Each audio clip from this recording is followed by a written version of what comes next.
Man, I guess every animated cartoon ever made had to do a version of A Christmas Carol. I mean, this isn't even the first one that Hanna-Barbera has ever done. I mean, they did one with the Jetsons, not but 7 years prior to this when the reboot was on the air. But not only that, you had Looney Tunes do one. We just covered Bah Humduck. There has been a Simpsons one. There's been so many other different cartoons. Beavis and Butthead has done that. So it makes a lot of sense that the Flintstones should do the exact same thing. And what's kind of interesting about this particular version of the Flintstones is that a year before, they were really pushing to bring the Flintstones back because the Simpsons had just gained a whole lot of popularity, and so Hanna-Barbera saw that as an opportunity to bring the Flintstones back, grow them up. Pebbles and Bam got married, they had kids in like 2 different movies, and they even had a Christmas special the year before on a Flintstone Family Christmas, which was supposed to be kind of like the pilot for a potential new animated series that never got off the ground. So a year later, they basically just said, regress the kids down, pretend like the last year never happened, even though those movies in particular were not that terrible. But neither was this, the Flintstones Christmas Carol, and this isn't just a straightforward retelling of A Christmas Carol. They actually do throw in some nice little twists and loopholes in this particular version that I have to give them a lot of credit for trying to do here. But basic premise of this is that you have the Bedrock community players preparing a production of A Christmas Carol with all the town citizens either planning to attend or be involved in the production. You've got Barney Rubble playing Bob Cratchit, or in this case Bob Craggett, Betty playing his wife, Bam Bam playing Tiny Tim, Mr. Slate is Jacob Marley, Wilma Flintstone serving as the stage manager, daughter Pebbles is playing Martha, Dino has a role, but Fred is the one who lands the role of Ebenezer Scrooge, or in this case, Ebenezer Scrooge. But he lets the role get to his head to a point where he thinks he's like a big superstar, spending all of his time rehearsing his lines rather than focusing on his job or his family. Like, he's basically the Flintstones equivalent of a social media influencer. Like, they think they're the most important thing in the world, when in actuality, they're really not. You're just the guy who got this big role in particular, and you're letting it get to your head here. And it gets to the point where Fred basically doesn't have time to get his Christmas shopping done until very late on Christmas Eve, and he even forgets to take Pebbles from daycare to the theater, which is the main reason why Wilma is so furious at him all throughout the course of the special, because, you know, Wilma thinks he's too selfish overall. And so there is kind of a little bit of an interesting wrinkle right there in the fact that Fred's not really a Scrooge in this, but he's a Scrooge he's not a Scrooge in the sense of the classic Christmas Carol stories. Like, he's not a miser or anything like that. He's just somebody that thinks way too much of himself in this particular role overall. And, you know, so the play happens, and what's interesting about the play in particular is that, unlike other versions of A Christmas Carol, Fred is basically going through the story of A Christmas Carol in a way that's different from what he's doing with this rehearsing the lines and all that. The story of A Christmas Carol essentially kind of starts playing into his own head overall, but then again, when you have a bunch of people getting this flu-like illness called the bedrock bug, Wilma has to come in and play various roles. Like, there's a part where, you know, one of the big ones early on is she's playing the ghost of Christmas Yet to Come, but she's also playing the love interest of Ebenezer Scrooge.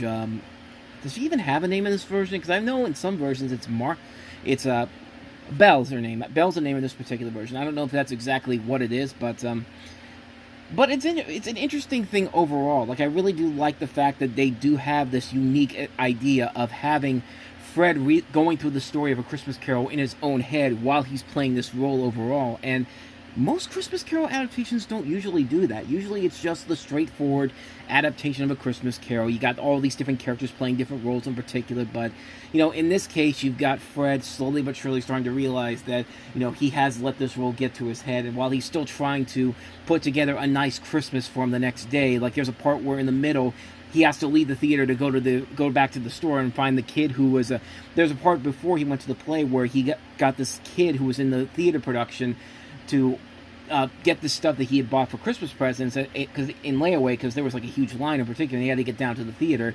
And so his overall thinking is that he's going to be able to get the stuff even though the place has been closed for a while now. It's Christmas Eve.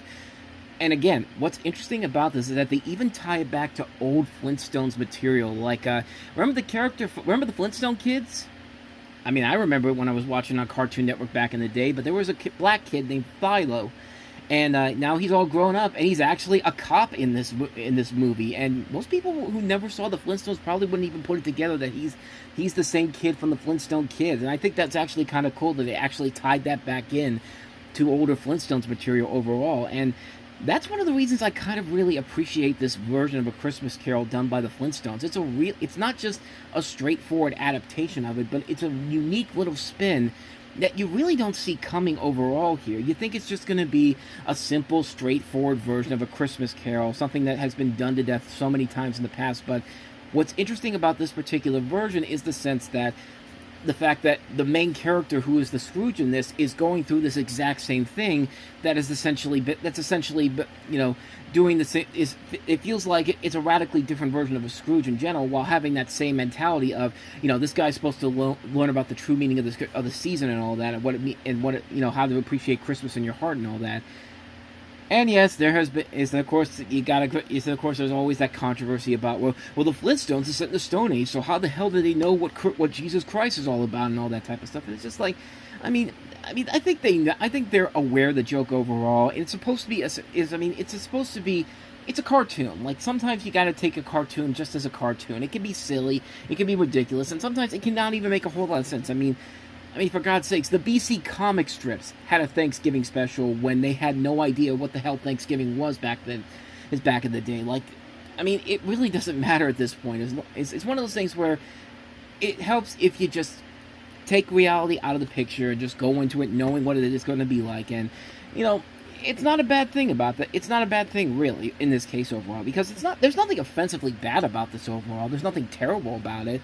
Not even the slightest. The animation overall is really good, and this was kind of towards the end of the old school Hanna-Barbera animation style before they tried to adapt to this new style in the mid 90s with stuff like SWAT Cats and Johnny Quest, and eventually the turnover from Turner and Hanna-Barbera over to Warner Brothers when they eventually picked them up later on.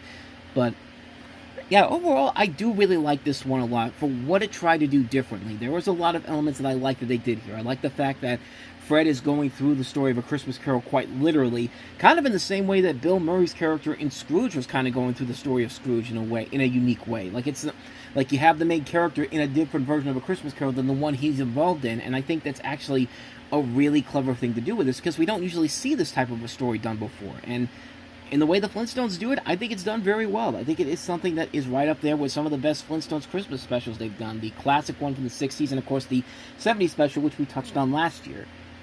I really enjoyed this one. I think it's a very enjoyable one. Great fun overall. Flintstones Christmas Carol.